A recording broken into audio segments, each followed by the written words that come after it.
China tells North Korea to cool it. Are the Korean courts being too political? Plus, Victor, GimmeABreakMan from Japan, sexes up Machu Picchu. All of these stories and more. The QiRanger Podcast starts now. Greetings and salutations, my excellent friends. I hope you're having a fantastic day. My name is Steve Miller, the internet's QiRanger, and this is the QiRanger Podcast. Thank you so much for joining me this week on YouTube, on iTunes, or at QiRanger.com. Now, before we jump into the first segment, I do have a brief announcement, and that is next week's podcast is going to be a short one. It's just going to be Take Me Away, the travel section of the podcast. And the reason for that is I am knee-deep in the editing groove for getting Out and About episode number 1 out the door. In fact, as soon as I get done putting up this podcast, I have to sit down and get back to editing because it's proving to be an incredible challenge, an incredible joy, but an incredible challenge nonetheless. And one of the reasons why is Out and About episode number 1 is all about Angkor Wat Archaeological Park. And the stress and limitations I've put on myself for this is as follows. I want it to be a really well-produced 30-minute travel show. And we were there for 4 days. And I have about 8 hours of footage. So trying to cull through that to develop the story I want to tell in a succinct amount of time is incredibly challenging. To give you an idea of what I'm currently working on now, I'm currently working on the bulk of the episode, where if you only go to Angkor Wat for maybe a day or two, this is probably what you're going to see and where you're going to spend the majority of your time. So of course, it is the bulk of that section. And I've allotted 15 minutes for that, which is half the show. And I'm already 20 minutes into that segment. And I've only gotten halfway through the amount of material that I need to go. So I'm thinking probably around the 30 to 35 minute mark of quote unquote raw footage. Then I have to gut more than half of that to get to my time constraint. So going through all of that is just maddening because there's such a great amount of footage there. So many great stories and things that just aren't going to make the final cut, and it's almost heartbreaking to see that. So that's why I'm not going to have a full-length podcast next week, just because I'm really not going to have any free time between now and next week to get it done. So all that being said, there will be something up next week, but now let's head to the news. Welcome back to the podcast, everyone. As we do every week, we are kicking things off with news from the Koreas, and pretty much all the stories this week have something to do either with North Korea or South Korea. Now, the first story is about the Ministry of Education here in South Korea. Now, they're taking a look at history textbooks yet again. Now, this is because of some controversy in one of the textbooks regarding Dokdo, or Takeshima in Japan, the disputed islets off of Korea's eastern coast. Now, the Education Ministry wants to look at this because of two things. First, Tokyo is stepping up its assertion that it owns and is sovereign over those islets, but also because of the Kyohak Publishing Company describing them as disputed territory. And this goes against Seoul's position, and it mirrors the information that is now being included in Japan's textbooks. Now, it does say that the islets are Japanese territory, but it acknowledges that they are disputed territories. Now, here in Korea, the government says they are not disputed, only that Japan is trying to lay claim to them.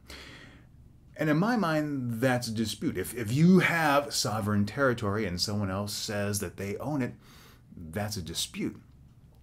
But Seoul doesn't recognize it as a dispute and simply dismisses that assertion. It lets that assertion get under their skin, but doesn't acknowledge it. Which is interesting because that's the way Tokyo responds to Korea's claim that the body of water between Japan and Korea should be called the East Sea.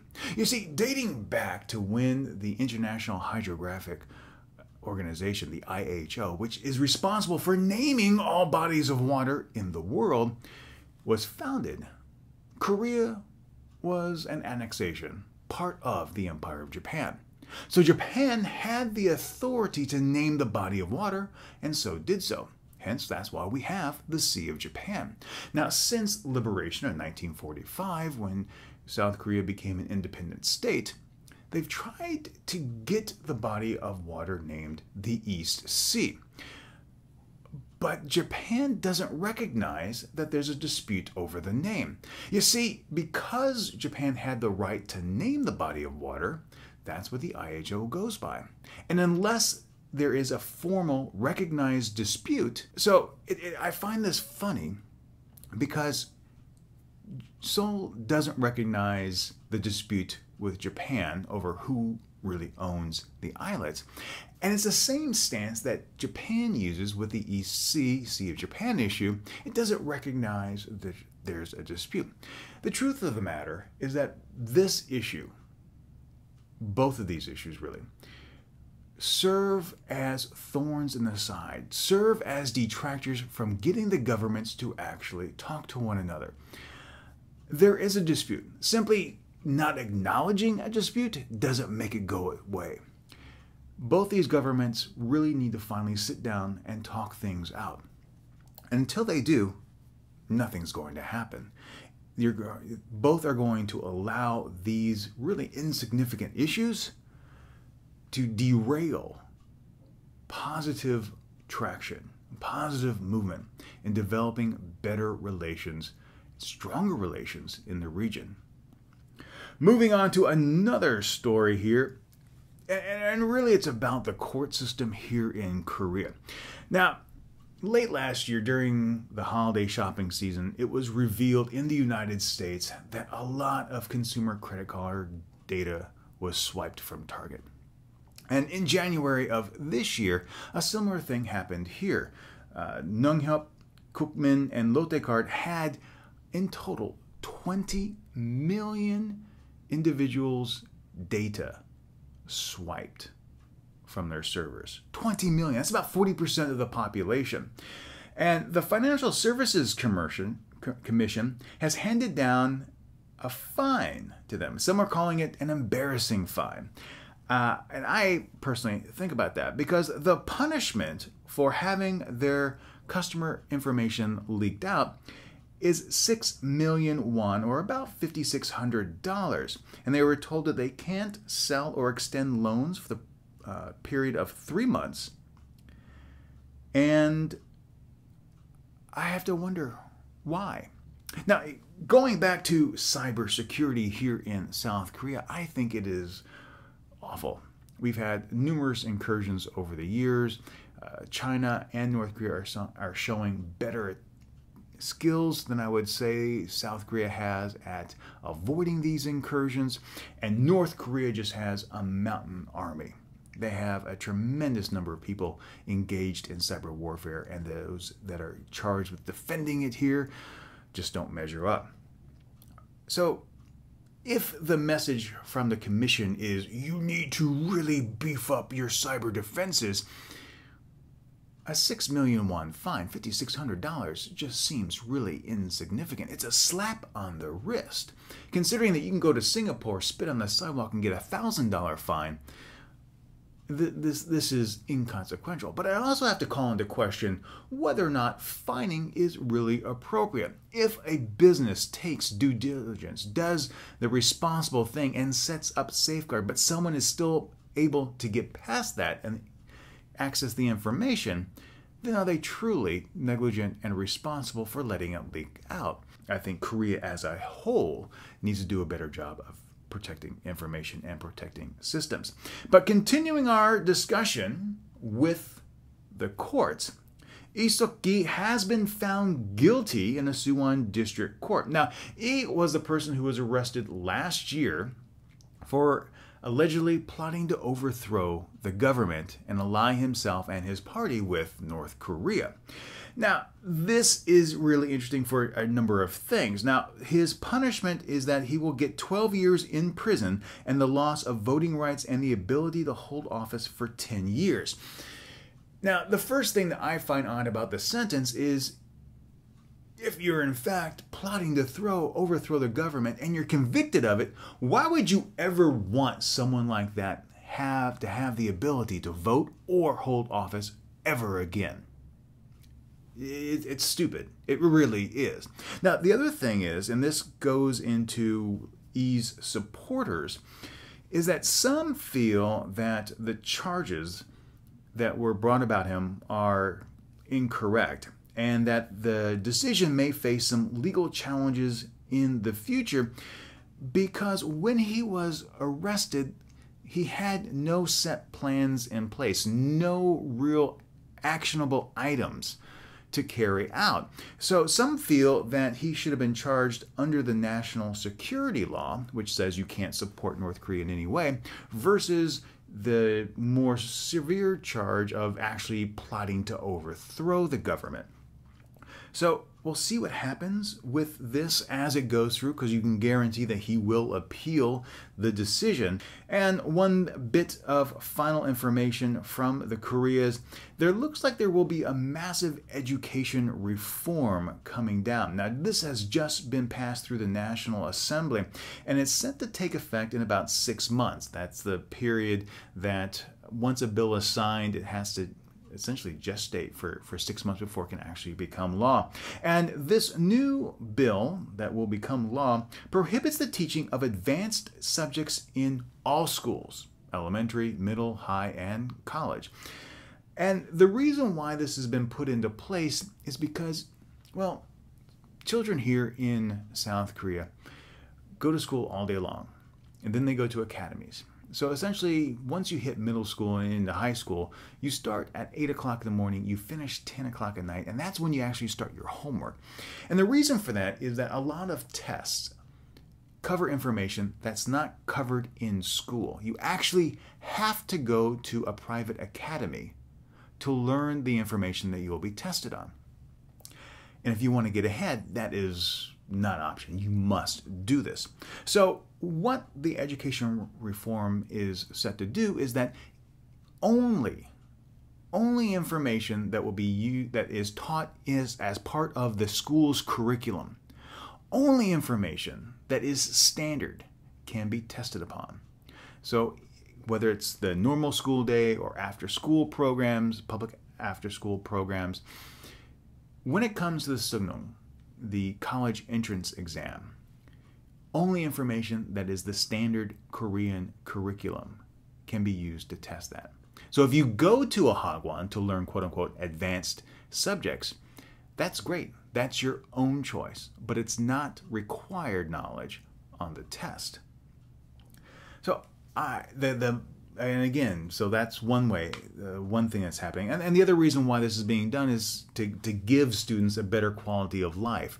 We do have the highest rate of adolescent suicides in the world, and so much pressure rides on their shoulders in terms of getting into college that any reduction in that is seen as an improvement. And hopefully this will also mean that they have more free time and actually can enjoy education more, and it's not just the rote memorization that is taught these days.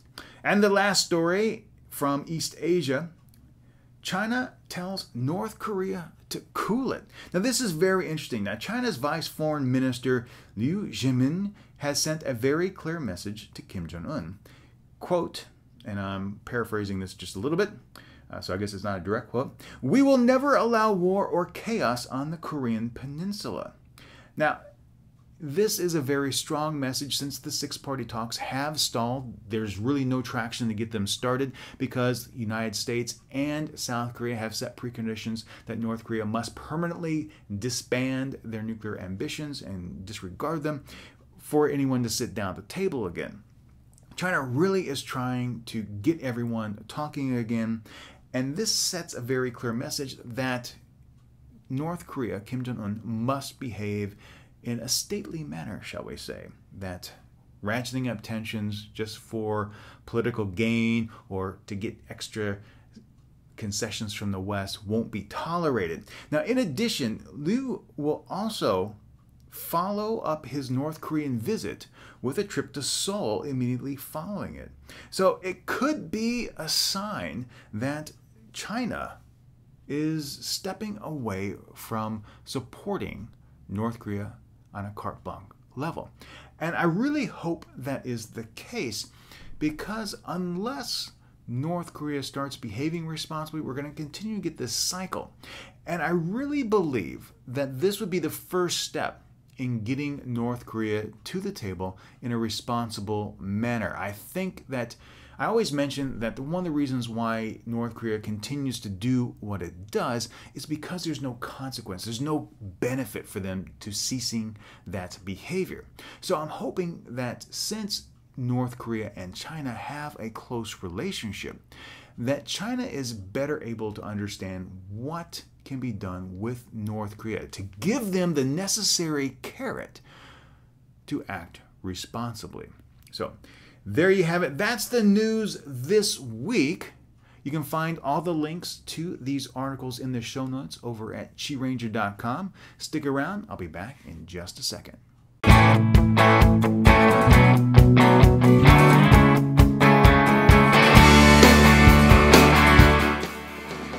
This week on Take Me Away, we head down to Machu Picchu, talking with Japan's own GimmeABreakMan.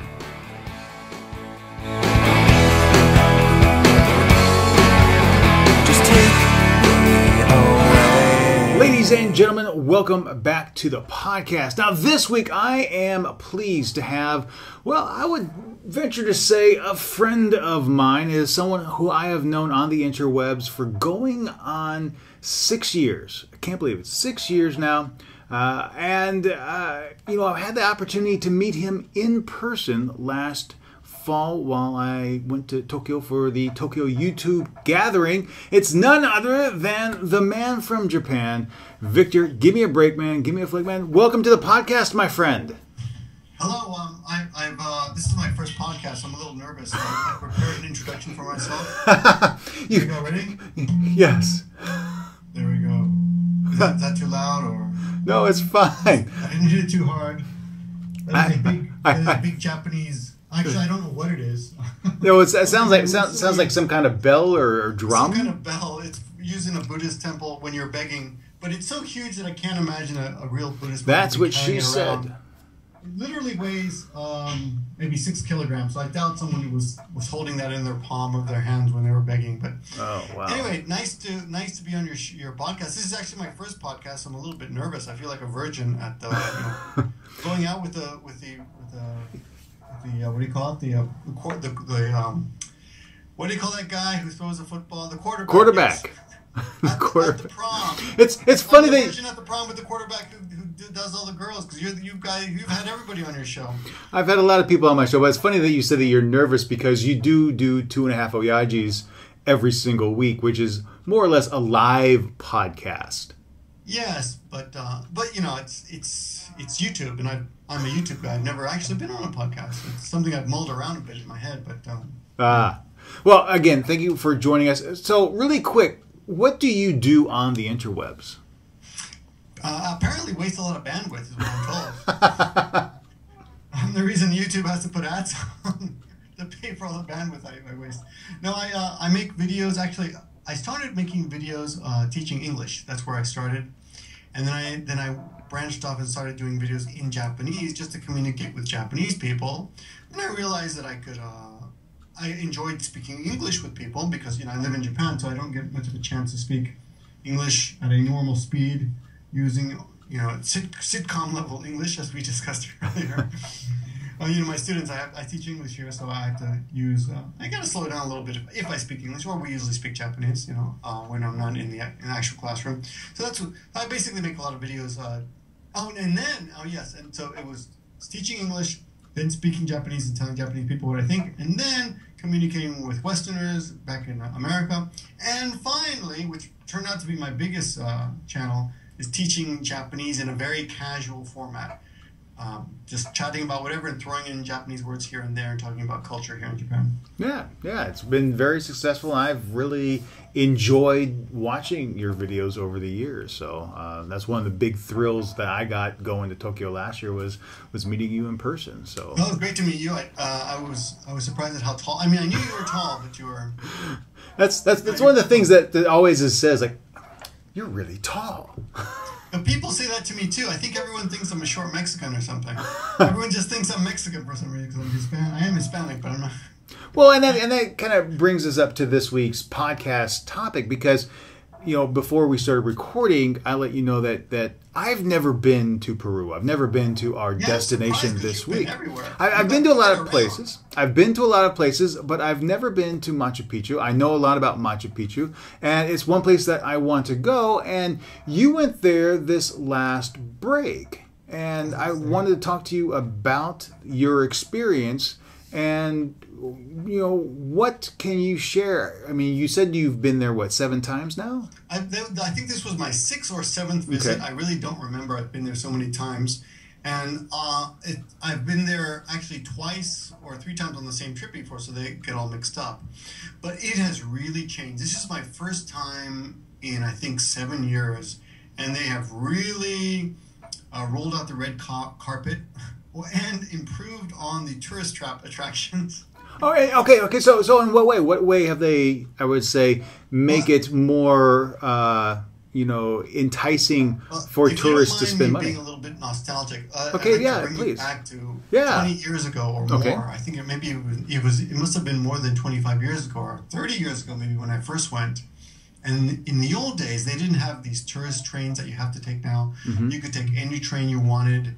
And it cost, $10, maybe $5 to go all the way there from Cusco. So the way most people, let me back up a little bit. The way most people go to Machu Picchu is they fly from Lima to Cusco, which is the old Incan capital, and from there they might stay the night, and then they get acclimated to the high altitude because I don't remember I should have looked this up 3,000 meters or something. Right. It's pretty high. Most people get. Not most people, but a lot of people can get to altitude. Maybe most people, let's say 60% or so, suffer from the altitude. They feel a little dizzy or nauseous or just have really bad headaches. Not everybody does, and it's not this altitude sickness, which is called saroche in the Quechuan language. It's not based on your fitness or your health or your age. It's just random. It seems to attack people randomly. Not even locals get it if they haven't been there for a while. Oh, okay. But you get acclimated. Anyway, you go to Cusco, you get acclimated, and then maybe the next day you'll take a train to Machu Picchu. You can stay there the night, but most people just see it for, take a day trip there and come back. It takes about 3 hours to get there and 3 hours to get back. In the old days, it could take longer because if you took a local train, which is full of local people and sometimes chickens and pigs and goats and llamas, of course, it might take 5 hours. But that was the beauty of it. That's what I miss in the old days. You could take the local train and sit on the floor. There were no seats with other people, and locals. They're Indians. Most of them just wearing sandals made of tires. Those are the best sandals because they last a long time. I mean, how long do you think it would take you to wear out a Goodyear? Gosh, never. On your feet. Never. Yeah, so that's great. And no socks. And it's cold at night, right? But nobody wears socks. Their skin is hardened into thin rhinoceros type of skin. Everyone's golden brown, and they wear the Peruvian traditional Indian type clothing made of llama wool and things like that. But it's a great. Back in the day, I wasn't interested or had access to the cameras that I have these days. So all I have are my memories. But yeah, you go up there, go to Cusco, go from Cusco, go to Machu Picchu, take the 5-hour trip, pay minimal amount. I don't even know if I guess they had an entrance back then, but I honestly don't remember. Get to Aguascalientes, which is the I guess, village at the bottom. I don't know. It's not really a city. It's a village at the bottom of the of Machu Picchu, and then you board a bus that winds its way snake-like up the mountain, and that itself takes about 30 minutes. And then you get to Machu Picchu, go in, and you walk around for however much time you have, and then get back on the bus and come down again. That was the old way to do it. And then now it's completely different. Now, if you're a tourist, you are not allowed to take the local trains, which do still exist, but you're not allowed to take them by law. I don't know how they do that. There's apparently penalties if you take them. You're forced to take the tourist trains, which are actually technically the most expensive trains in the world.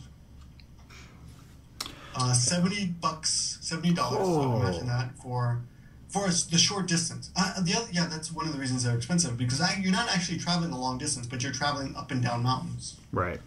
And the cheapest one is $75, and I think the most expensive one is $500. The Hiram Bingham, I believe, is the most expensive one, and that's often sold out. So actually, I was going to take that one, but they were sold out, so I had to opt for the regular tourist train, which is actually the only difference is you don't get dancing women to come on board and dance for you and sell you things. So besides that, it's pretty good. It's a pretty nice ride.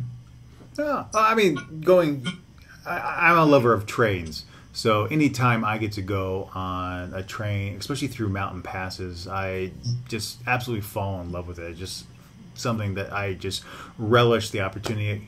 It reminds me of my youth and traveling around the country with my parents. But let's talk about being in Machu Picchu. Now, how many hours did you spend while you were there? How many hours what? Did you spend exploring the Machu Picchu area up at the top? I think it must have been at least 5 hours. We just walked around everywhere. And the most time-consuming part is I sent you some pictures. I don't know if you can see any of these, but there's kind of a main part of Machu Picchu where you see a lot of the buildings. But there's from that area there is a long 45-minute walk, maybe even an hour. I guess it depends on your health, to a place called the Sun Gate, which is kind of the top of the entrance of the Machu Picchu. If you're coming from Cusco, see, in the old days you could actually walk from Cusco to Machu Picchu. And right, I remember that. Yeah, I remember that. And that's the Cusco Trail, and I've done that. But when I got there, that must have been 1986 or 7 when I did it. And you couldn't walk from Cusco; you had to take it halfway because the road it just didn't exist anymore. It'd been washed away. But so you would take the local train, and you would jump off. I guess it stopped somewhere for some reason, maybe going up the road, going up the mountain, and you would just jump off and start walking. And you could pick up the Cusco Trail from a certain stop, and it would still take you 3 days. So so you can imagine the difficulty. 3 days, the train trip that takes 5 hours on a slow train.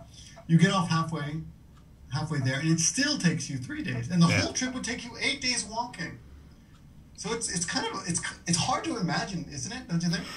It's hard to imagine, but at the same point, I guess at the same time, I've grown up in so many different areas in the Southwest and visited so many national parks, and I've read so many books about the old days of the national parks, where you didn't have roads, where you didn't have a lot of modern conveniences, and I think to like Yosemite National Park, and how there used to be a point where it was so slow, and they were even advocating at some point. I think it was Edward Abbey, or maybe even John Muir, who was advocating at one point to just eliminate all. Actually, it was Edward Abbey. He advocated just getting rid of all transportation inside the park. So if you wanted to go explore Yosemite, you had to do it by foot, or you had to bring your own horse, or you had to bike it down in there, because he really wanted to preserve it for future generations, which is what the national parks are for. And being someone who's visited the park so many times, I'd always think back to myself, would I be able to go from the entrance gate all the way down the valleys? Because I've done 10, 15-mile hikes in Yosemite, and that's pales in comparison to what that kind of distance would be just to go for a simple meal in the valley. So I can really relate to what you're saying about the distance for this trip. Yeah. So my first, actually, it wasn't actually my first trip, but it was my first hike there was doing the Cusco Valley. The first time I went there, I went with my parents, and we just went to a hotel, and we did all the sites. My dad actually, I was born in Peru, but my dad arguably is more Peruvian than I am, of course, because I grew up there. He actually got the Saroche, the mountain, the altitude sickness. Oh. On our first visit there. But the second time I went there, we did the hike. I went there alone, but met up with 3 Canadians and an American Marine, and we all decided we would just hook up and do it together. So we all hiked it together. And one of the Canadians got sick along the way, so we ended up having to split up his pack and distribute all of his weight in his pack amongst the rest of us. So because he could barely walk, right, and even hold his hand because he could barely walk. And get to Machu Picchu. He had some bug or something. I don't remember what it was, but really bad diarrhea, and he couldn't walk. But anyway, 3 days of walking, get to Machu Picchu, and we arrived at night, and just beautiful, of course, beautiful. It's of course much more. Oh man, it just feels great when you go there on your own energy, right? I mean, you just walk 3 days and you get there, and it's like you found the promised land. Here it is. Yeah. Of course, in the old days, it would have been full of virgins. So it would have been even better, because that's apparently where they kept all their virgins. Yes. Now let's forward to this past trip, and you went with your wife, correct? Yes. She's unfortunately not a virgin anymore. So. No. Well, I won't speak on that topic. I trust you've been married long enough. You've consummated by now. But was this her first time there? No, actually, it was our second time, but it was our first time together. Oh, really? She had gone there. We'd been dating for a while, and me being this is not, I'm sure, where your show usually goes, but I never intended to get married with anyone. So I broke up with her because I knew if I stayed with this woman, I'm going to end up getting married. So I broke up with her. And when we broke up, she and her brother decided they were going to go to Peru. And we were still, on good terms. So she said, I'm going to Peru. So I hooked her up with my uncles and aunts who live in Peru. And she went to Lima and hung out with them and became friends with them and went off to Cusco and Machu Picchu with her brother. So yeah, so it was anyway, long story short, it was her second trip actually, but our first trip together, so it felt kind of actually more important because the reason she went alone the first time was because we were broken up. So it seemed apropos that we should spend it together. It was actually a lot of it was a lot of fun. It was great. Great to go. Oh, cool. I really want to tell you this sad, kind of a sad story. Okay. About what's one of the things that's changed. Not just the fact that you have to pay tons of money to get there now, and you have to buy a ticket, and you have to buy it in advance and everything, is that when you go to Machu Picchu, or when you went to Machu Picchu back in the days, you have to take a bus that winds up the mountain, right, from Aguascalientes. Right. Which apparently they changed the name. I forget what it's called, Machu Picchu Village or something now. But the original name is Aguascalientes, which means hot waters. And when you're coming back from Machu Picchu, there used to be a little boy who would see. Remember, it's a winding road. It's a switchback, back and forth, back and forth, back and forth for 30 minutes. And there was a little boy who would run from the top of Machu Picchu all the way to the bottom, through not following the road, but going perpendicular to the road. Is that the right word? Or as a crow flies, more or less, exactly. Cross country. It's right down the mountain. So while the bus is going left and right and left, back and forth, this boy is running his ass off. And the boy was like, I don't know, maybe 10 years old, 12 years old? Wow. Could have been more than 12. And he's running down the road yelling, goodbye, goodbye, all the way down for 30 minutes. And every time he's making it just in time to where the bus passes him as he's crossing, so he can yell it at the bus, goodbye. And of course he doesn't really speak English. This is all he knows. And then he finally gets to the bottom of the bottom where the bus stops, and he's standing there with his hat, and he begs for a tip. And of course everyone on the bus is just so happy every time. I mean, because it becomes, it becomes an event every Right. time we switch back to see. Where everyone's wondering, is he going to make it? Because he really has to haul ass to keep up with the bus.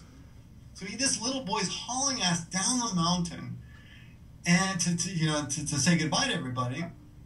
And at the end, everyone gives him a tip. I'm sure he made quite a bit of money that way. Well, then great, good for him. He definitely earned it. But he's gone, of course. And I've been three or four times before when he still existed, or that. I'm sure it wasn't just one boy. I'm sure it was a kind of a rotating. I'm sure there was a few boys who did it, right? Right. Kind of almost like being a pope or something on the mountain. I don't know what it was. Like a sacred position, but he's gone.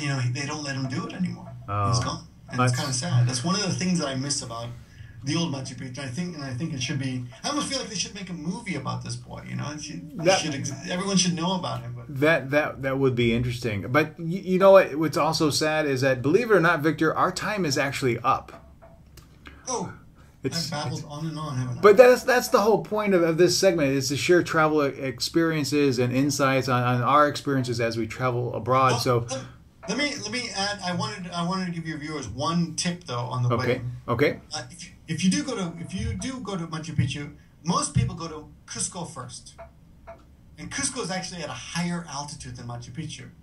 What I would recommend is flying into Cusco and immediately on the same day going to a lower altitude level village called Ollantaytambo. Okay. Which is Ollant, and then the rest of it you can figure out. Ollantaytambo. I'm sure you can figure it out.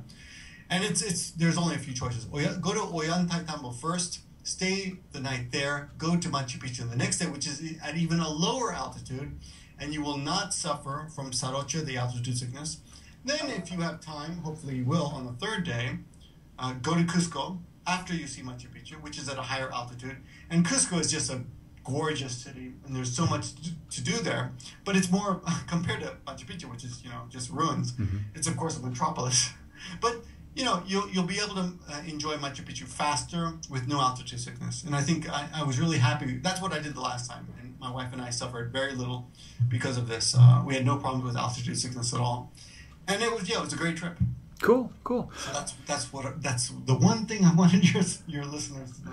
Cool, and thank you so much for sharing that tip. Now, everyone, you can get all of Victor's information, his YouTube channels, and of course his Twitter by clicking on the show notes or looking down in the description box or clicking on the annotation that you've seen throughout this segment. So, Victor, thank you so much for joining us this week.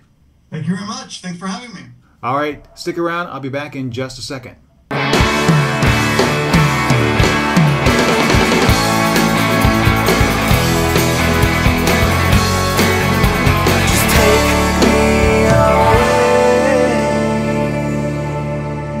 Ladies and gentlemen, that is the podcast this week. Thank you so much for joining me. I really do appreciate it.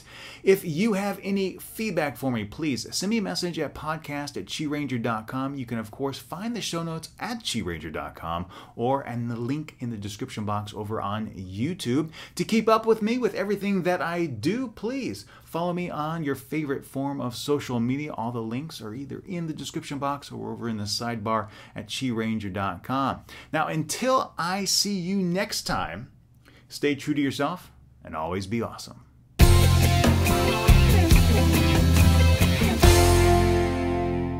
The QiRanger Podcast is written and produced by Steve Miller and licensed under a Creative Commons Attribution Non-Commercial No Derivatives 4.0 International License. Morning Blue was written and performed by Josh Woodward.